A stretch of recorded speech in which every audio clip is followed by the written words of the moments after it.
Hello friends, welcome to honey GS classes. 26th January daily current affairs with GS points. ఈరోజు పేపర్లో మనకి highlight issue Padma awards అని చెప్పేసి 132 మెంబర్స్కి వచ్చింది. దీన్ని మనము రేపు మార్నింగ్ డిస్కస్ చేద్దాం. సో అందులో ఈ తెలుగు పద్మాలు వెరీ ఫేమస్, క్రీడా పద్మాలు ఫేమస్, పారిశ్రామిక పద్మాలు ఫేమస్, సినీ పద్మాలు అని చెప్పేసి ఫేమస్. వీళ్ళు 5 కేటగిరీస్ కాకుండా సో ప్రముఖ మహిళలు ఎవరని చెప్పేసి డిస్కస్ చేస్తాం. ఈ మరణానంతరము వచ్చిన వాళ్ళలో అందులో ఎవరు ఫేమస్ అని చెప్పేసి డిస్కస్ చేస్తాం. తర్వాత అన్సంగ్ హీరోస్ అని చెప్పేసి ఫర్ ఎగ్జాంపుల్ మనకి పార్వతి బరువా అని చెప్పేసి ఉన్నది, ఆమెది అస్సాం. సో ఈ ఏనుగు మావాటి వాళ్ళలో చూస్తే ఈమె ఏకైక మహిళ అని చెప్పేసి పిలుస్తాం. సో అటువంటి వాళ్ళు అన్సంగ్ హీరోస్ కింద గవర్నమెంట్ ఆఫ్ ఇండియా స్పెషల్గా వాళ్ళకి ఒక లిస్ట్ ఇవ్వడం జరిగింది. సో దాన్ని మనం కంపల్సరీ డిస్కస్ చేయాలి. ప్రశ్న పడితే అక్కడే పడుతుంది. ఇన్ఫ్యాక్ట్ మన చిరంజీవి వెంకయ్యనాయుడు ప్రశ్న దాదాపుగా రాదు అని చెప్పేసి మనం చెప్పొచ్చు. Right. So first day of important చూస్తే 26th అందరికీ తెలుసు, ఈరోజు రిపబ్లిక్ డే అని చెప్పేసి ఎందుకోసం జరుపుకుంటాం మనం నెంబర్ ఆఫ్ టైం డిస్కస్ చేసినాం. ప్రతి ఇయర్లో వస్తుంది కాబట్టి సో మనం దీన్ని రేపు ఈ 26th రిపబ్లిక్ వేడుకల్లో ముఖ్య అంశాలని చెప్పేసి రేపు మనకి పేపర్లో వస్తుంది, రేపు డిస్కస్ చేద్దాం. రైట్. 25th కూడా మనకి ఇన్ఫ్యాక్ట్ ఈ నేషనల్ ఓటర్స్ డే అని చెప్పేసి డిస్కస్ చేసినాం మనము. దీంతోపాటు ఇంకోటి నేషనల్ టూరిజం డే అని చెప్పేసి కూడా ఉంది. 25th మనకి నేషనల్ టూరిజం డే అని చెప్పేసి ఉన్నది. సో థీమ్ ఏంటి అంటే మనకు సస్టైనబుల్ టూరిజం అని చెప్పేసి టైమ్లెస్ మెమోరీస్ అని చెప్పేసి తీసుకోవడం జరిగింది. సుస్థిరమైన పర్యాటకము కలకాలము జ్ఞాపకాలు అని చెప్పేసి so sustainable tourism and timeless memories అని చెప్పేసి థీమ్ తీసుకోవడం జరిగింది. సో ఇన్ఫ్యాక్ట్ September 23rd ఏమో వరల్డ్ టూరిజం డే మనం డిస్కస్ చేసినాం ఆల్రెడీ. January 25th ఏమో నేషనల్ టూరిజం డే అని చెప్పేసి గుర్తుపెట్టుకోవాలి. January 24th national girl child day. October 11th చూస్తే మనకి in fact international girl child day అని చెప్పేసి ఇన్ఫ్యాక్ట్ కొన్ని ఇంటర్నేషనల్ నేషనలీ అలాగ ఉంటాయి. సో వాటిని అదేవిధంగా మనం గుర్తుపెట్టుకోవాలి. Next polity article. ఒక వింతైన సంఘటన జరిగింది, ప్రపంచంలో 8వ వింత అని చెప్పేసి చెప్పొచ్చు దీన్ని. ఇన్ఫ్యాక్ట్ ఏమైంది అంటే కేరళ అసెంబ్లీ లోపల ఇన్ఫ్యాక్ట్ మనకి బడ్జెట్ సెషన్స్ అయితే స్టార్ట్ చేసిండ్రు. జనరల్గా మనకి ఆర్టికల్స్ మొత్తం 2 ఉంటాయండి. 85వ ఆర్టికల్ అని చెప్పేసి రాష్ట్రపతి సమన్స్ అంటే సభల్ని ఆహ్వానం చేస్తాడు. 86వ ఆర్టికల్ రాష్ట్రపతి ప్రసంగం గురించి మాట్లాడుతుంది. 87వ ఆర్టికల్ కూడా రాష్ట్రపతి ప్రసంగం గురించి మాట్లాడుతుంది. 2 డిఫరెన్స్ ఏంటి అంటే మనకి ఇన్ఫ్యాక్ట్ ఇక్కడ మే అడ్రస్ అని చెప్పేసి ఉంటుంది, ఇక్కడ షెల్ అడ్రస్ అని చెప్పేసి ఉంటుంది. మే అడ్రస్ అంటే రాష్ట్రపతి సభకి తన సందేశాన్ని పంపవచ్చు లేదా పంపకపోవచ్చు, రాష్ట్రపతి యొక్క విచక్షణ అధికారం మేరకు ఉంటుంది. యాజ్ పర్ 87 ప్రకారం చూస్తే షెల్ అడ్రస్ తప్పనిసరిగా ప్రసంగించాల్సిందే. It is constitutionally mandatory duty రాష్ట్రపతిది. మనం గవర్నర్ అంటున్నామంటే ఇక్కడ +89 వేసుకుంటే అయిపోతుంది. ఇన్ఫ్యాక్ట్ 176 అని చెప్పేసి వస్తుంది, ఇది 175 అని చెప్పేసి వస్తుంది.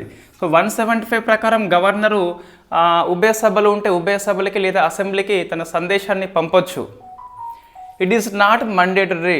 బట్ 87 ఆర్టికల్లో లేదా 176 ఆర్టికల్లో కంపల్సరీ షెల్ అని చెప్పేసి మెన్షన్ చేస్తాం కాబట్టి అది కాన్స్టిట్యూషనల్ పరంగా కంపల్సరీ విధి అని చెప్పేసి చెప్పొచ్చు. సో మా సందర్భాలు ఏముంటాయి మనకి 87 కింద అంటే 2 ఉంటాయి. ఫస్ట్ సాధారణ ఎన్నికలు. సో సాధారణ ఎన్నికలు అయినాక ఈ సభ ఫస్ట్ మీటింగ్ లోపల రాష్ట్రపతి లేదా గవర్నర్ యొక్క ప్రసంగం తప్పనిసరి. యూనియన్ లెవెల్లో అయితే రాష్ట్రపతి, స్టేట్ లెవెల్లో అయితే మనకి గవర్నర్ ఉంటాడు. సెకండ్ది ఎవ్రీ ఇయర్ న్యూ సెషన్లో లేదా ఫస్ట్ సెషన్లో. So first session of the every year. జనరల్గా మనకి ఇది నూతన సంవత్సరంలో ఫస్ట్ సెషన్ ఏముంటుంది, బడ్జెట్ సెషన్ ఉంటుంది.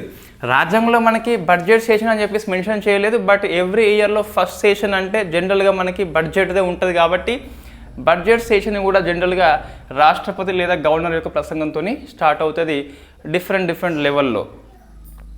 రైట్. అంటే ఏంది ఇప్పుడు ఈ 2 పనులు గవర్నర్ అనేది తప్పనిసరిగా చేయాల్సిందే, చేయకుండా రాజ్యాంగ ఉల్లంఘన అయిపోతుంది. రైట్. ఇప్పుడు ఏమైందంటే కేరళ గవర్నర్ సో మనకి అరీఫ్ మహమ్మద్ ఖాన్ అని చెప్పేసి ఉన్నాడు. ఈ అరీఫ్ మహమ్మద్ ఖాన్ ఏం చేసిండంటే ఇన్ఫ్యాక్ట్ సో సభకి వెళ్ళిండు. సో వెల్కమ్ టు హౌస్ అని చెప్పేసి అన్నాడు, బై హౌస్ అని చెప్పేసి అన్నాడు. అంటే 84 సెకండ్లోనే ప్రసంగం అయితే పూర్తి చేసిండు.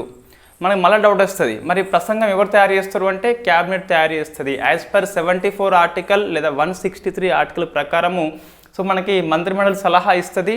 సో ఆ ప్రసంగం కూడా తయారు చేసి ఇస్తుంది. ప్రసంగాన్ని సేమ్ చదవచ్చు లేదా మార్చవచ్చు, గవర్నర్ యొక్క ఇష్టము, అదే చదవాలని చెప్పేసి రాజ్యాంగంలో అయితే లేదు. ఇక్కడ చూస్తే మనకు సో 84 సెకండ్స్ మాత్రమే చదివిండట. ఇన్ఫ్యాక్ట్ లాస్ట్ పేరా మొత్తం మీద థ్యాంక్ యూ అని చెప్పేసి ఉన్నది, అది థ్యాంక్ యూ అని చెప్పేసి వెళ్ళిపోయిండు. అందుకోసం అని చెప్పేసి మనకు ఈ 4 ఆర్టికల్స్ వార్తల్లో ఉంటాయి. 74, 163 అని చెప్పేసి వార్తల్లో ఉంటుంది, 85, 87 అని చెప్పేసి వార్తల్లో ఉంటుంది. ఇంకోటి ఇటీవల మనకి సేమ్ ఇటువంటిదే తమిళనాడు గవర్నర్ అని చెప్పేసి టిఎన్ రవి ఉంటాడు. అతను కూడా క్యాబినెట్ ప్రసంగం కాకుండా కొన్ని పదాలు ఇన్ఫ్యాక్ట్ స్కిప్ చేస్తూ ప్రసంగాన్ని ముగిస్తాడు. అందుకోసం అని చెప్పేసి మనకి వార్తల్లో ఉన్నది. సో గవర్నర్ పదవి మీద మనకు కంపల్సరీ గ్రూప్ 1 మెయిన్స్లో ప్రశ్న వస్తుందండి. కనీసము 3 to 4 క్వశ్చన్స్ మనం ఫ్రేమ్ చేసుకొని ఆన్సర్స్ ప్రిలిమ్స్ ఎగ్జామ్ రాసే నాటికల్లా పూర్తి చేసుకొని ఉండాలి.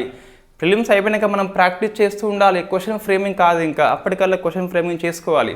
నేను ఆల్రెడీ మనం గ్రూప్ 1 ప్రిలిమ్స్ ఫస్ట్ రాసినప్పుడే చెప్పిన ఎలా క్వశ్చన్స్ ఫ్రేమ్ చేసుకోవాలి అంటే సింపుల్గా మనకు ఏం లేదు. సో మనకు నెంబర్ ఆఫ్ వెబ్సైట్స్ ఉంటాయి, అందులో యూపీఎస్సీ ప్రీవియస్ ఇయర్ ప్రశ్నలు అని చెప్పేసి కొడితే ఇయర్ వైజ్ వస్తాయి.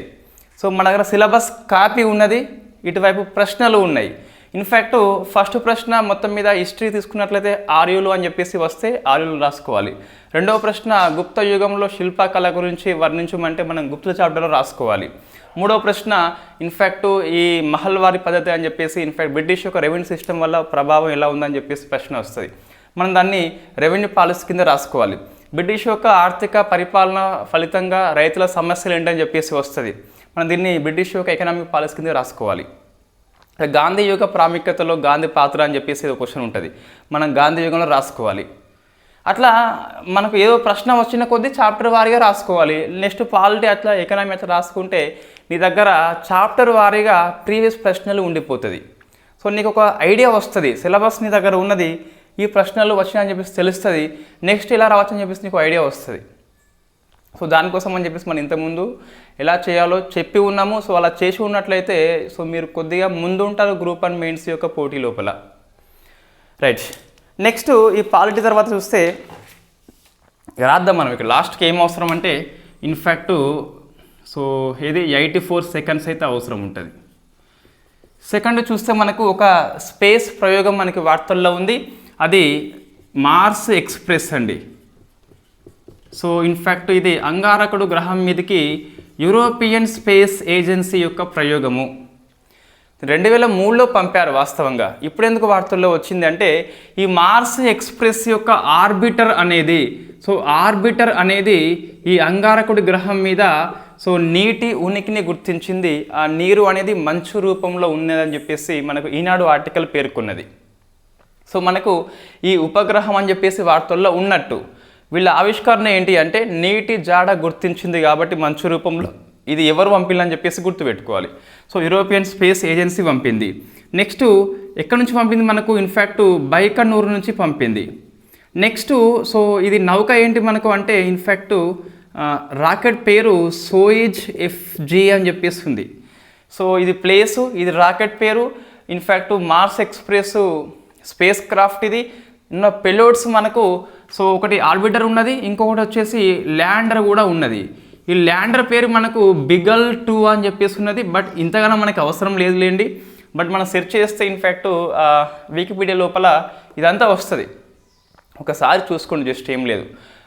ల్యాండర్ కలిగి ఉన్నది, ఆర్బిటర్ కలిగి ఉన్నది, యూరోపియన్ స్పేస్ ఏజెన్సీ అని చెప్పేసి పంపింది. సో 2003లో పంపడం జరిగింది. ఇది మనకు రెండవది. ఇన్ఫ్యాక్ట్ నీటి నిక్షేపాలు ఎట్లా ఉన్నాయంటే మంచు రూపంలో ఉన్నాయని చెప్పేసి గుర్తుపెట్టుకోవాలి. రైట్, సెకండ్ కూడా మనకి ఇంపార్టెంట్, మార్స్ ఎక్స్ప్రెస్ అని చెప్పేసి పిలుస్తాం. మనం లాస్ట్ మళ్ళీ వీటిని రివైజ్ చేయవచ్చు. తర్వాత సైన్స్ అండ్ టెక్నాలజీ లోపల సో ఈ కుష్టు వ్యాధి అని చెప్పేసి లెప్రెసీ అని చెప్పేసి పిలుస్తాం. సో మైకోబ్యాక్టీరియం లెప్రే ద్వారా వస్తుంది. 2027 కల్లా భారతదేశం కుష్టు వ్యాధి పూర్తిగా అంతం చేయాలని చెప్పేసి ఇన్ఫ్యాక్ట్ ఈ లెప్రసీ మిషన్ని ఒక రోడ్ మ్యాప్ అని చెప్పేసి 2023 నుంచి మనం అమలు చేస్తున్నాము 27 వరకు అని చెప్పేసి. అయితే ఈ లెప్రసీ లేదా కుష్టు వ్యాధి కోసం అని చెప్పేసి ఆ ట్రీట్మెంట్లో మార్పులు వచ్చినాయండి. మనం ఆ మార్పులు అని చెప్పేసి చూసుకోవాలి. ఇన్ఫ్యాక్ట్ MDT అని చెప్పేసి పిలుస్తాం. WHO ఏదైతే ఆమోదించిందో కుష్టు వ్యాధి కోసం చికిత్స విధానాన్ని ఇండియా కూడా దీన్ని అమల్లోకి తీసుకొస్తారు. దీన్ని మల్టీ డ్రగ్ థెరపీ అని చెప్పేసి పిలుస్తాం. మొత్తం మనకి 3 డ్రగ్ ఇస్తారండి. మల్టీ మీన్స్ 2 కంటే ఎక్కువ మనకి. మల్టీ డ్రగ్ థెరపీలో 3 ఇస్తారు. అందులో ఫస్ట్ చూస్తే మనకు డాప్సోన్ అని చెప్పేసి ఉన్నది. ఈ పేర్లు అంతగానం అవసరం లేదు, జస్ట్ ఈ మల్టీ డ్రగ్ థెరపీని కుష్టు వ్యాధికి మనం అప్లై చేస్తున్నాము. 27 కల్లా ఇండియా అంతం చేయాలని చెప్పేసి కంకణం కట్టుకుంది. డాప్సోన్ అని చెప్పేసి ఉన్నది ఒకటి. రెండో చూస్తే మనకు ఇన్ఫ్యాక్ట్ రిఫాంపిసిన్ అని చెప్పేసి ఉన్నది. రిఫాంపిసిన్ అని చెప్పేసి. థర్డ్ చూస్తే క్లోఫాజిమాన్ అని చెప్పేసి ఉన్నది. క్లోఫాజిమాన్ పేర్లే అవసరం లేదు, క్లోఫాజిమాన్. డాప్సోన్, రిఫాంపిసిన్ అండ్ క్లోఫాజిమాన్ అని చెప్పేసి 3 డ్రగ్స్ ఇస్తారు కుష్టు వ్యాధి నివారణ కోసం అని చెప్పేసి. ఇది మనకు అవసరమే. కుష్టు వ్యాధి కోసం అని చెప్పేసి ఇన్ఫ్యాక్ట్ మల్టీ డ్రగ్ థెరపీని మనము ఫాలో అవుతున్నాము ఇన్ఫ్యాక్ట్ నేటి నుంచి అని చెప్పేసి గుర్తుపెట్టుకోవాలి. ఇంకోటి భారత్ జీపీటీ అని చెప్పేసి వార్తల్లో ఉంది.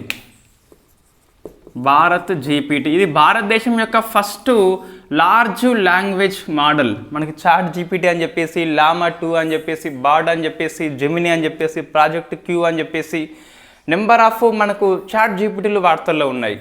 భారతదేశానికి చాట్ జీపీటీ లేదు. భారతదేశం యొక్క ఫస్ట్ లార్జ్ లాంగ్వేజ్ మోడల్ని భారత్ జీపీటీ పేరుతోని దీన్ని ఇన్ఫ్యాక్ట్ ఏ సంస్థ అంటే కోరోవర్ అనే సంస్థ తీసుకొచ్చింది. CoRover.ai అని చెప్పేసి భారతదేశంలో ఫస్ట్ జీపీటీ భారత్ జీపీటీ అని చెప్పేసి తీసుకురావడం జరిగింది. ఇది లార్జ్ లాంగ్వేజ్ మోడల్ ఫస్ట్ది ఇండియాది అని చెప్పేసి గుర్తుపెట్టుకోవాలి. జస్ట్ ఈ సంస్థ పేరు గుర్తుపెట్టుకోవాలి, దాని పేరు భారత్ జీపీటీ అని చెప్పేసి పిలుస్తాం. It is a large language model అని చెప్పేసి చాట్ జీపీటీ లాగానే పనిచేస్తుంది. బట్ ఇది ఇండియాది స్వదేశంగా తయారు చేసుకోవడం జరిగింది. అదే CoRover.ai అని చెప్పేసి ఉన్నది. నెక్స్ట్ తర్వాత ఇది అవసరం, 4th కూడా మనకి ఇంపార్టెంట్ ఇన్ఫ్యాక్ట్ భారత్ జీపీటీ అని చెప్పేసి. నెక్స్ట్ పర్యావరణ అంశాల లోపల ఒక 2 ఆర్టికల్స్ మనకు వార్తల్లో ఉన్నాయి. ఫస్ట్ది వెరీ ఫేమస్, మనం ఇంతకుముందు డిస్కస్ చేయడం జరిగింది లాస్ట్ ఇయర్ కరెంట్ అఫైర్స్ లోపల. బ్లాక్ టైగర్ అని చెప్పేసి, నల్ల పులి అని చెప్పేసి ఉంటుంది. నల్ల చిరుత మనకి మొన్న తడవలో కనిపించింది, అది వేరు. నల్ల పులి కేవలం భారతదేశంలో సిమ్లీపాల్లో మాత్రమే ఉంటుంది. ఇది ఏ రాష్ట్రం మనకి? ఒడిషా అని చెప్పేసి పిలుస్తాం. ఇన్ఫ్యాక్ట్ మనం ఇంతకు డిస్కస్ చేసినాము, బ్లాక్ టైగర్ అనేది కేవలము సిమ్లీపాల్లో మాత్రమే ఉంటుంది. ఎందుకు బ్లాక్ కలర్లో ఉంటుంది? పూర్తిగా బ్లాక్ కలర్లో ఉండదు మనకి, ఇది సెమీ బ్లాక్ కలర్లో ఉంటుంది. మనకి మెలనిస్టిక్ అని చెప్పేసి, మెలనిన్ అని చెప్పేసి హార్మోన్ ఉంటుంది. ఆ హార్మోన్ ఫలితంగా మనకి వెంట్రుకలు కానీ లేకుంటే జుట్టు కానీ 2 సేమే. ఇన్ఫ్యాక్ట్ మనిషి యొక్క రంగు కానీ డిపెండ్ అయి ఉంటుంది. దానికి ఉత్పత్తి బట్టి మనకు రంగు అయితే డిసైడ్ అయిపోతుంది, ఆ క్రీమ్స్ బట్టి కాదు మనకు. ఇన్ఫ్యాక్ట్ దీనికి ఇది వాస్తవంగా బ్లాక్ టైగర్లో ఉండడానికి కారణం ఏంటి అంటే ఆ మెలనిన్ యొక్క స్రవాల ఫలితంగానే అది బ్లాక్ కలర్లో ఉంటుంది. ఇది రాయల్ బెంగాల్ టైగర్ యొక్క వన్ ఆఫ్ ది దాన్ని ఏమంటామంటే వేరియంట్ అని చెప్పేసి పిలుస్తాం. అందులో డిఫరెంట్ వేరియంట్స్ ఉంటాయి. ఈ సిమ్లీపాల్లో ఉన్న బ్లాక్ టైగర్ని రాయల్ బెంగాల్ టైగర్ యొక్క వేరియంట్ అని చెప్పేసి పిలుస్తున్నాం. ఇప్పుడు మళ్ళీ ఎందుకు వార్తల్లో వచ్చింది అంటే భారతదేశంలో very first time black tiger సఫారీని మన ఒడిషా సీఎం నవీన్ పట్నాయక్ అని చెప్పేసి స్టార్ట్ చేస్తా అని చెప్పడం జరిగింది. దీనికి కంపల్సరీ NTCA యొక్క ఆమోదం అవసరం ఉంటుంది. Tiger safari very first time ఇక్కడ మనకి సిమ్లీపాల్ లోపల స్టార్ట్ కాబోతుంది. అది బ్లాక్ టైగర్ అని చెప్పేసి పిలుస్తాం. వాస్తవంగా సిమ్లీపాల్లో మొత్తం మనకి మొన్న టైగర్ సెన్సస్ జరిగింది కదా, దాని ప్రకారం చూస్తే 16 పులులు ఉంటే అందులో 10 పులులు కూడా అంటే ఆల్మోస్ట్ మనకి 60% ఎంతో శాతం వస్తుంది. సుమారుగా 60% పులులు కూడా బ్లాక్ టైగర్సే మొత్తం టైగర్స్ లోపల సిమ్లీపాల్లో అని చెప్పేసి గుర్తుపెట్టుకోవాలి. మొత్తం 16 అని చెప్పేసి సంఖ్య అవసరం లేదు, కానీ 60% అని చెప్పేసి మొత్తం బ్లాక్ టైగర్సే ఉన్నాయి. వెరీ ఫస్ట్ టైం ఈ మెలనిస్టిక్ టైగర్ అలా బ్లాక్ టైగర్ యొక్క సఫారీని ఒడిషా లోపల మనం స్టార్ట్ చేసుకుంటున్నాం అని చెప్పేసి ఒడిషా సీఎం మనకు చెప్పడం జరిగింది. అందుకోసం అని చెప్పేసి ఇది వార్తల్లో ఉంది. రైట్, నెక్స్ట్ విక్టోరియా సరస్సు మనకి వార్తల్లో వచ్చిందండి. సో విక్టోరియా సరస్సు ఇదేంది? సో ప్రపంచంలో 2వ అతిపెద్ద ఫ్రెష్ వాటర్ లేక్ అని చెప్పేసి పిలుస్తాం. మనకి ఫస్ట్ చూస్తే సుపీరియర్ అని చెప్పేసి ఉత్తర అమెరికాలో ఉంటుంది. అది లార్జెస్ట్ ఫ్రెష్ వాటర్ సరస్సు అని చెప్పేసి పిలుస్తాం. ఇదేమో మనకు విక్టోరియా ఆఫ్రికా ఖండంలో ఫస్ట్ది, బట్ వరల్డ్లో చూస్తే 2వది అని చెప్పేసి చెప్పొచ్చు. ఇది టాంజానియా దేశంలో మనకి ఉంటుంది. సో ఇప్పుడు ఒప్పందం చేసుకోవడం జరిగిందండి. అందుకోసం అని చెప్పేసి ఎవరు? National centre and environment plus Tanzania దేశము ఒప్పందం చేసుకుంది కాబట్టి, సో ఇది మంచి ఇనిషియేటివ్ కాబట్టి మనకు ప్రశ్న వస్తే రావచ్చు. నేషనల్ సెంటర్ అండ్ ఎన్విరాన్మెంట్ను టాంజానియా ప్రభుత్వము విక్టోరియా సరస్సు యొక్క పునరుద్ధరణ కోసం అని చెప్పేసి ఒప్పందం చేసుకోవడం జరిగింది. ఇది వాటర్ కన్జర్వేషన్లో వన్ ఆఫ్ ది గ్రేట్ కార్యక్రమం అని చెప్పేసి చెప్పొచ్చు. సో ఇది ఒక ఇండియా సెంటర్, ఒక ఇంటర్నేషనల్ కంట్రీ కాబట్టి ఎగ్జామ్లో వస్తే మనకు రావచ్చు. సో దాని పేరు కంపల్సరీ గుర్తుపెట్టుకోవాలి, centre for science and environment అని చెప్పేసి పిలుస్తాం, సిఎస్సి అని చెప్పేసి ఉంది. రైట్, నెక్స్ట్ ఇంటర్నేషనల్ అఫేర్స్ లోపల ఈ అమెరికా అండ్ సౌదీ అరేబియా ఇవి 2 మనకి వార్తల్లో వచ్చినాయండి. సో నెక్స్ట్ ఇది ఇక్కడ 5వది. So black tiger safari park. 6వ చూస్తే ఇన్ఫ్యాక్ట్ విక్టోరియా సరస్సు అని చెప్పేసి centre for science and environment. So 7వది మనకి ఇన్ఫ్యాక్ట్ సౌదీ అరేబియా వార్తల్లో ఉంది. ఎందుకంటే ఇన్ఫ్యాక్ట్ ఇది దౌత్యవేత్తల కోసం తొలిసారి ఒక ఈ మద్యం షాప్ని ఓపెన్ చేసిందండి. సౌదీ అరేబియా మనకి ఇన్ఫ్యాక్ట్ ఇస్లామిక్ కంట్రీ. ఇస్లాంలో మనకి మద్యం నిషేధం వాస్తవంగా. మద్యం ముట్టుకోవద్దు ఒక ముస్లిం వ్యక్తి వాస్తవంగా. ఇస్లాంలో ఉన్నది, అది ఖురాన్లో ఉంది మనకి, బట్ మనం ముట్టుకుంటాం జనరల్గా. ఇన్ఫ్యాక్ట్ ఇది జంతు బలి చేస్తాము దేవుడికి ఇష్టం అని చెప్పేసి. ఆ దేవుడికి ఇన్ఫ్యాక్ట్ మద్యం ఇష్టం లేదు. సో మనం దీన్ని యాక్సెప్ట్ చేయము, దాన్ని యాక్సెప్ట్ చేస్తాం. నేను చెప్పేది ముస్లిం మతస్థుల గురించి కాదు, అన్ని మతస్థులకి వర్తిస్తుంది, నాకు కూడా వర్తిస్తుంది. మనం సంక్రాంతి పండుగ వచ్చింది, సో ఇన్ఫ్యాక్ట్ గొర్రె బలి చేయాలి. సో అది ఇష్టం కాబట్టి దేవుడికి మనకు కూడా ఇష్టం ఉంటుంది. అదే మనకు మద్యం దేవుడికి ఇష్టం లేదు, బట్ మనం దాన్ని యాక్సెప్ట్ చేయము, మద్యం మనం తాగుతాము. రైట్, అంటే నమ్మకాలు ఎక్కువ మనకి ఇబ్బంది కలగని విధంగా ఉంటేనే మనం ఫాలో అవుతాం. మనకి ఇబ్బంది కలిగిస్తే మన అలవాట్లకి అపోజిషన్లో ఉంటే మనం దాన్ని స్కిప్ చేస్తాం. రైట్, ఇది అరేబియా వెరీ ఫస్ట్ టైం ఈ మద్యం షాప్ని ఓపెన్ చేసిందట. సో అందుకోసం అని చెప్పేసి మనకి వార్తల్లో ఉంది. ఇటువంటి ప్రశ్న వస్తుందంటే పేపర్లో కనిపించింది కాబట్టి చెప్పలేం. మన ఎగ్జామినర్ పేపర్ చూస్తాడు కాబట్టి అది ప్రశ్న నోట్ చేసుకొని ఎగ్జామ్ తయారు చేసేటప్పుడు ఇస్తే మనం ఏం చేయలేం కాబట్టి ఒకసారి చూసుకోండి, ఇది వార్తల్లో ఉన్నట్టు. నెక్స్ట్ 8 చూస్తే అమెరికా వెరీ ఫస్ట్ టైం ఈ మరణశిక్ష నైట్రోజన్ గ్యాస్ ఉపయోగిస్తుందండి. ఇన్ఫ్యాక్ట్ ఇంకా అమలు చేయలేదు. అమలు చేస్తే ఇట్ట నైట్రోజన్ గ్యాస్ని ఉపయోగించి మరణశిక్ష అమలు చేసిన ఫస్ట్ కంట్రీగా అమెరికా రికార్డు సృష్టిస్తుంది. ఆ ఖైదీ పేరు మనకు కెన్నెత్ స్మిత్ అని చెప్పేసి ఉన్నాడు. So Kenneth Smith. సో వాళ్ళు ఏం చేస్తారంటే ఈ నైట్రోజన్ సిలిండర్ తీసుకొస్తారు, ఒక పైపు ఇతనికి మాస్క్ లెక్క పెట్టి నైట్రోజన్ రిలీజ్ చేస్తే ఇన్ఫ్యాక్ట్ ఆక్సిజన్ అందదు కాబట్టి అతను ఇన్ఫ్యాక్ట్ స్పృహ కోల్పోయి చనిపోతాడు. సో మరణశిక్ష అమలు చేసేందుకు నైట్రోజన్ గ్యాస్ని వెరీ ఫస్ట్ టైం కెన్నెత్ స్మిత్కి అప్లై చేస్తుంది అమెరికా. కాబట్టి మనకు ఇది రాసుకోవాలి కంపల్సరీ. అమెరికా కంట్రీ గుర్తుపెట్టుకోవాలి, కెన్నెత్ స్మిత్ అని చెప్పేసి కూడా గుర్తుపెట్టుకోవాలి. నెక్స్ట్ ఈ 75వ గణతంత్ర వేడుకలు అని చెప్పేసి మనకు రేపు దీన్ని వివరంగా డిస్కస్ చేద్దాం. ఈరోజు కొన్ని పేపర్లో కొన్ని అంశాలు వచ్చినాయి, అవి చూస్తే సో 75th రిపబ్లిక్ డే అండి ఇది. ఇన్ఫ్యాక్ట్ ముఖ్య అతిథిగా ఫ్రాన్స్ అధ్యక్షుడు ఇమాన్యుయల్ మెక్రాన్ అని చెప్పేసి వచ్చిండు. సో ఇది వెరీ ఫేమస్ క్వశ్చన్ మనకు. ఇన్ఫ్యాక్ట్ రిపబ్లిక్ డే అతిథిగా ఎవరు వచ్చారని చెప్పేసి నాకు తెలిసి గ్రూప్ 1 ప్రిలిమ్స్ గ్రూప్ 2లో 100% క్వశ్చన్ రాదండి. రైట్, సో ఈసారి థీమ్ ఏంటి అంటే ఇన్ఫ్యాక్ట్ ఈ జాతీయ మహిళా శక్తి అని చెప్పేసి నారీ శక్తి అని చెప్పేసి తీసుకున్నాము. రిపబ్లిక్ డే యొక్క పరేడ్ లోపల మొత్తం మహిళలే ఎక్కువ మంది పాల్గొంటున్నారు. సో ఒకటి జాతీయ మహిళా శక్తి అని చెప్పేసి ఉన్నది, జాతీయ మహిళా శక్తి అని చెప్పేసి. సెకండ్ది ప్రజాస్వామ్య విలువలు అని చెప్పేసి ఉన్నది. సో రెండింటి యొక్క మేళవింపుగా మనము తీసుకోవడం జరిగింది. సో ఇన్ఫ్యాక్ట్ ఇది థీమ్ అని చెప్పేసి. ఫస్ట్ చూస్తే మహిళా శక్తి ఎందుకు థీమ్ తీసుకున్నారంటే ఈసారి చూస్తే మొత్తం మీద so 144 members try services I mean air force and army navy తొలిసారిగా ఈ కవాతులో పాల్గొంటున్నాయి. ఇంతకుముందు ఎవరికి వాళ్ళే పాల్గొనేది, ఆర్మీ నేవీ ఎయిర్ ఫోర్సు. ఇప్పుడు స్పెషల్గా ఇన్ఫ్యాక్ట్ కెప్టెన్ సంధ్య అని చెప్పేస్తున్నది. సో సంధ్య నాయకత్వంలో ట్రై సర్వీసెస్ పాల్గొంటున్నాయి. మొత్తం ఆల్ ఉమెన్ ఇందులో ఉంటారు. సో ఆల్ ఉమెన్ కలిగిన tri services force very first time కవాతులో కాబట్టి సో 28/3 మొత్తం 144 అని చెప్పేసి. సో ఇన్ఫ్యాక్ట్ 84 ఎంత వస్తుంది కదా.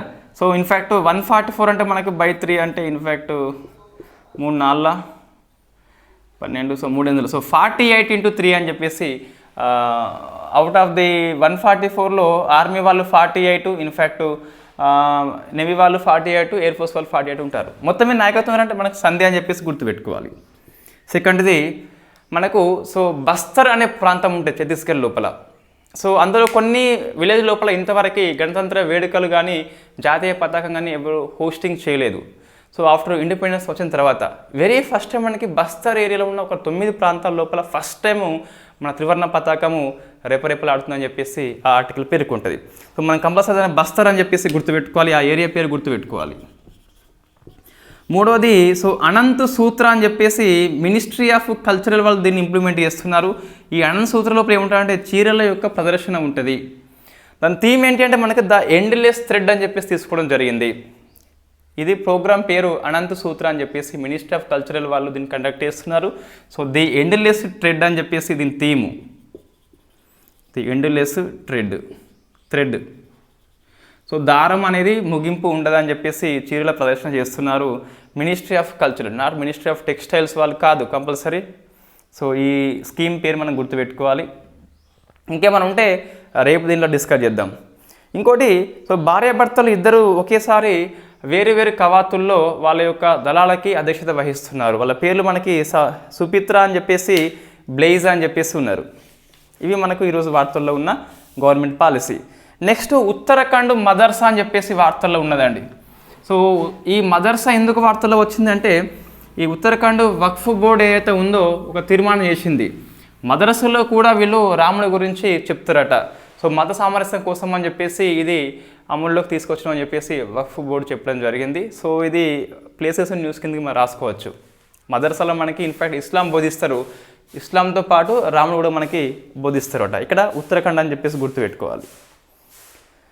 స్పోర్ట్స్ అవార్డ్స్ మనకు ఐసీసీ అనేది అవార్డ్స్ ఇస్తున్నది. అందులో ఒక డిస్కస్ చేసిన మనం T20 వచ్చేసి మన సూర్యకుమార్ యాదవ్కి వచ్చింది. వన్డే చూస్తే సో ఓన్లీ కింగ్ కోహ్లీ లేదా కోహ్లీకి వచ్చింది, విరాట్ కోహ్లీ అని చెప్పేసి వన్డే ఫార్మాట్లో ది బెస్ట్ అని చెప్పేసి చెప్పొచ్చు. ఆల్ ఫార్మాట్ కాదు కానీ వన్డే ఫార్మాట్లో ది బెస్ట్ అని చెప్పేసి చెప్పొచ్చు. సో ఇది 4వసారి వచ్చిందండి. సూర్యకుమార్కి వరుసగా 2వసారి అట, కోహ్లీకి మొత్తం మీద 4వసారి కాబట్టి అత్యధిక సార్లు అని చెప్పేసి రికార్డు సృష్టించిండు. ఈ టెస్ట్ క్రికెట్లో మనకి ఆస్ట్రేలియా ఓపెనర్ ఉస్మాన్ ఖ్వాజా అని చెప్పేసి ఉన్నాడు, ఆ ఉస్మాన్ ఖ్వాజాకి వచ్చింది. నెక్స్ట్ ఇక ఈ T20 వన్డే టెస్ట్ కాకుండా ICC player of the year అని చెప్పేసి ఇయర్లో బెస్ట్ పర్ఫార్మర్ మనకు ఆస్ట్రేలియా కెప్టెన్ ప్యాట్ కమిన్స్కి వచ్చింది. So Pat Cummins. సో మనకు ఇన్ఫ్యాక్ట్ ఇది అవసరమా అని చెప్పేసి అనిపిస్తుంది, బట్ ఇది కంపల్సరీ. స్పోర్ట్స్ అవార్డులో మనకి ఐసీసీ వార్షిక అవార్డ్స్ ఒకేసారి ఇస్తుంది కాబట్టి మనం ఫిఫా గుర్తుపెట్టుకుంటాం కాబట్టి ఐసీసీ కూడా మనం గుర్తుపెట్టుకోవాలి. సో ఇన్ఫ్యాక్ట్ మనకు తెలిసిన పేర్లే కాబట్టి పెద్ద ఇబ్బంది అయితే ఏమీ లేదు. నెక్స్ట్ చూస్తే తెలంగాణ వాళ్ళ కోసం అని చెప్పేసి ఒక 4 ఆర్టికల్స్ వార్తల్లో ఉన్నాయి. సో ఇన్ఫ్యాక్ట్ ఇది అందరూ పేపర్ చూసే ఉంటారు. టీఎస్పీఎస్సీ చైర్పర్సన్గా మనకి మహేందర్ రెడ్డి అని చెప్పేసి వచ్చిండు. సభ్యులుగా మనకి మొత్తం మీద 4 వచ్చినారు. సో అందులో అనిత రాజేంద్ర అని చెప్పేసి IAS retired officer, Rajani Kumar అని చెప్పేసి మాజీ municipal commissioner but Congress party కాబట్టి పొలిటికల్ లీడర్ అని చెప్పేసి చెప్పొచ్చు. అమీర్ ఉల్లా ఖాన్ అని చెప్పేసి ఇండియన్ పోస్ట్ ఆఫీసర్లో పనిచేసిన వ్యక్తి. నెక్స్ట్ యాదయ్య అని చెప్పేసి JNT professor and Y Rammohan Rao అని చెప్పేసి టీఎస్ జెన్కో యొక్క ఈడీగా పనిచేసాడు. వీళ్ళ పేర్లు కంపల్సరీ మనం గుర్తుపెట్టుకునే అవసరం అంతగా రాదులేండి, బట్ ఒకసారి చూసుకోండి. సో మన టీఎస్పీఎస్సీ చైర్మన్ సభ్యుల్ని గవర్నర్ అపాయింట్మెంట్ చేస్తుంది. యాజ్ పర్ 316 ఆర్టికల్ ప్రకారము రాజీనామాని గవర్నర్కి ఇస్తారు, తొలగింపు మనకి రాష్ట్రపతి చేస్తారని చెప్పేసి గుర్తుపెట్టుకోవాలి. వీళ్ళు పదవిలో మనకి 62 ఏళ్ళ వయసు వచ్చేంత వరకు ఉంటారు, 6 years ఏది ముందైతే అది వాళ్ళైతే వెళ్ళిపోతారు. ఇప్పుడు ఫర్ ఎగ్జాంపుల్ మనకు స్టేట్ పబ్లిక్ సర్వీస్ కమిషన్ చైర్పర్సన్గా మహేందర్ రెడ్డి పనిచేసిండు అనుకోండి, మళ్ళీ చేయవచ్చా? సో మళ్ళీ చేయరాదు. బట్ ఈయన ఏం చేయొచ్చు అంటే యూపీఎస్కి వెళ్ళొచ్చు సభ్యుడిగా, యూపీఎస్సీ చైర్పర్సన్గా పనిచేయవచ్చు, అదర్ స్టేట్ పబ్లిక్ సర్వీస్ కూడా వెళ్ళొచ్చు. బట్ అదే స్టేట్లో మన స్టేట్లో రెండోసారి అయితే మళ్ళీ చైర్మన్గా పని చేయరాదని చెప్పొచ్చు. సో మనకి పోస్ట్ రిటైర్మెంట్ ఎంప్లాయ్మెంట్ మీద మనకు యూపీఎస్సీ క్వశ్చన్ అయితే నెంబర్ ఆఫ్ టైం వచ్చింది. అదేవిధంగా మనకి ఎస్పీఎస్సీ కూడా వస్తే రావచ్చు. రైట్. నెక్స్ట్ గవర్నర్ కోటాలో మనకి మన ఇన్ఫ్యాక్ట్ ఒకరు కోదండరామ్ రెడ్డి. సో మనం తెలంగాణ ఉద్యమంలో నెంబర్ ఆఫ్ టైం డిస్కస్ చేసినాం, మళ్ళీ ఇక్కడ అవసరం లేదు. ఇంకొక వ్యక్తి అమీర్ అలీ ఖాన్ అని చెప్పిస్తున్నాడు. సో అమీర్ అలీ ఖాన్ మొత్తం మనకి 40 ఉంటారు ఎమ్మెల్సీలో. అందులో ఇన్ఫ్యాక్ట్ 1/6 వంతు గవర్నరు అనేది నామినేట్ చేయవచ్చు. అంటే మనకు 6 వస్తాడు. సో ఇద్దరిని అయితే చేయడం జరిగింది, కోదండరామ్ అని చెప్పేసి, అమీర్ అలీ ఖాన్ అని చెప్పేసి. ఈయన ప్రముఖ పత్రిక సియాసత్ యొక్క ఎడిటర్గా పనిచేస్తున్నాడు. ఉర్దూ పత్రిక అని చెప్పేసి పిలుస్తాం.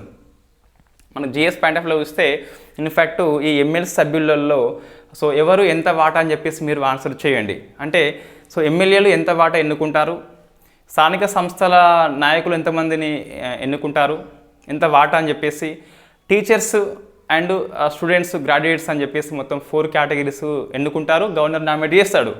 ఆ 4 మెంబర్స్ ఎంతమందిని అవుట్ ఆఫ్ 40లో అని చెప్పేసి ఆన్సర్ చేయండి. సో ఎంత వాటా అని చెప్పేసి ఆన్సర్ చేయండి.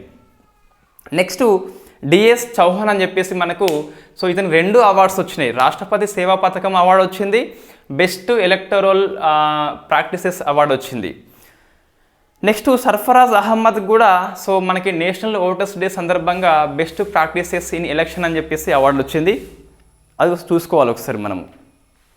ఇంకోటి జీవన్ రక్షక్ పతాక అని చెప్పేసి ఇన్ఫ్యాక్ట్ తెలంగాణ నుంచి డి నవీన్ కుమార్కి వచ్చింది ఫ్రమ్ ఖమ్మం అని చెప్పేసి. సో అవి పేరు జస్ట్ మన ఫ్యాక్ట్ క్వశ్చన్స్ కాబట్టి చూసుకొని నోట్స్లో ఇస్తాం. ఈ టీఎస్పీ సభ్యుల పేరు చూసుకోండి, బట్ అంతగా మరీ బై హార్ట్ చేయకండి, అవసరం లేదు. మన రేపటి మార్నింగ్ క్లాస్ లోపల ఈ పద్మ అవార్డ్స్ మొత్తం 132లో సో అన్నీ డిస్కస్ చేస్తాం. తెలుగు పద్మాలు ఎవరు, సినీ పద్మాలు ఎవరు, క్రీడా పద్మాలు ఎవరు, పారిశ్రామిక పద్మాలు ఎవరు, అన్సంగ్ హీరోస్ ఎవరు, అన్సంగ్ హీరోస్కి ఎందుకు ఇచ్చిండ్రు. సో అందులో వాళ్ళ యొక్క ట్రైబ్స్ మేబీ ఎక్కువ మంది ట్రైబ్స్ అయి ఉంటారు, నార్త్ ఈస్టర్న్ రాష్ట్రాలు అయి ఉంటారు ఎక్కువ మంది. వాళ్ళకి ఏమన్నా సంగీత వాయిద్యంలో ఫేమస్ ఉన్నారా, సో అది మనం డిస్కస్ చేయాలి. తెలంగాణ లోపల ఉన్న 5 పద్మశ్రీ ఎవరైతే ఉన్నారో వాళ్ళ యొక్క నేపథ్యం ఏంటని చెప్పేసి క్వశ్చన్ వస్తుంది. క్రింది వాటిలో ఎవరికి పద్మశ్రీ వచ్చింది అట్లా ప్రశ్న దాదాపు రాదండి. వ్యక్తి ఇచ్చేసి ఆ వ్యక్తి యొక్క కంట్రిబ్యూషన్ అని చెప్పేసి ప్రశ్న వస్తుంది. తెలంగాణ వాళ్ళైతే వాళ్ళ యొక్క 5 పద్మశ్రీలు ఉన్నారు కదా, వాళ్ళ యొక్క జన్మస్థలము ఇన్ఫ్యాక్ట్ జిల్లా పేరు కంపల్సరీ గుర్తుపెట్టుకోవాలి, జిల్లా పేరు అని చెప్పేసి. రైట్. ఇన్ఫ్యాక్ట్ మనకు విదేశీ వాళ్ళకు కూడా మనకు కొద్ది వరకు అవసరం ఉంటుంది, వాళ్ళ యొక్క కంట్రిబ్యూషన్ ఏంటని చెప్పేసి చూసుకోవాలి. సో ఇది మనకు ఈరోజు కరెంట్ అఫైర్స్. ఒకసారి చూస్తే 84 సెకండ్స్ మాత్రమే కేరళ గవర్నర్ అరీఫ్ మహమ్మద్ ఖాన్ అని చెప్పేసి ప్రసంగించిండు. ఇది కాంట్రవర్షియల్ ఇష్యూ కాబట్టి ఒకసారి మనకి ఆర్టికల్స్ ఏవని చెప్పేసి చూసుకోండి. సెకండ్ది మార్స్ ఎక్స్ప్రెస్ వార్తల్లో ఉన్నది మనకి యూరోపియన్ స్పేస్ ఏజెన్సీ పంపింది సోయిజ్ ఎఫ్జీ ద్వారా మనకు. సో ఇన్ఫ్యాక్ట్ ఇది మార్స్ మీద వాటర్ని గుర్తించింది మంచు రూపంలో అని చెప్పేసి చూసుకోవాలి. వెరీ ఫస్ట్ టైం ఏం కాదు, ఇప్పుడు మనకి వార్తల్లో ఉంది కాబట్టి ఒకసారి చూసుకోండి. కుష్టు వ్యాధి కోసం అని చెప్పేసి మల్టీ డ్రగ్ థెరపీని ఇండియా ఆమోదించింది, WHO సిఫార్సు చేసింది. ఇండియా 2027 కల్లా అంతం చేస్తామని చెప్పేసి ఒక రోడ్ మ్యాప్ని లాస్ట్ ఇయర్ రూపొందించుకుంది. నెక్స్ట్ ఈ భారత్ జీపీటీ అని చెప్పి సొంత జీపీటీ మనకి వార్తల్లో ఉన్నది. బ్లాక్ టైగర్ అని చెప్పి సఫారీని ఒడిషా ఏర్పాటు చేస్తుంది. విక్టోరియా మనకు CSC ప్లస్ టాంజానియా 2 ఒప్పందాలు తీసుకోవడం జరిగింది. ఇన్ఫ్యాక్ట్ మనకు టాంజానియా అనేది జాంజిబార్ ఉంటుంది, అక్కడ IIT మద్రాస్ యొక్క ఫస్ట్ విదేశీ క్యాంపస్ మనం ఓపెన్ చేస్తున్నాము. దాని మహిళా డైరెక్టర్గా మనకి ప్రీతి అని చెప్పేసి సెలెక్ట్ అయింది. నెక్స్ట్ సౌదీ అరేబియా ఎందుకు వార్తల్లో ఉంది, ఇన్ఫ్యాక్ట్ మద్యపానం అని చెప్పేసి ఒక షాప్ని ఓపెన్ చేయడం జరిగింది దౌత్యవేత్తల కోసం అని చెప్పేసి. కెన్నెత్ స్మిత్ వచ్చేసి నైట్రోజన్ గ్యాస్ ద్వారా చంపబడుతున్న ఫస్ట్ ఖైదీ అని చెప్పేసి మనం చెప్పొచ్చు. రైట్. ఇంకా ఈ స్పోర్ట్స్ అవార్డ్స్ ప్లేసెస్ న్యూస్ అని చెప్పేసి ఉత్తరాఖండ్ మదర్సా వెరీ ఫస్ట్ టైం రాముడి యొక్క బోధన చేస్తుందని చెప్పేసి గుర్తుపెట్టుకోవాలి. రైట్. ఇవి ఈరోజు current affairs. Thank you very much.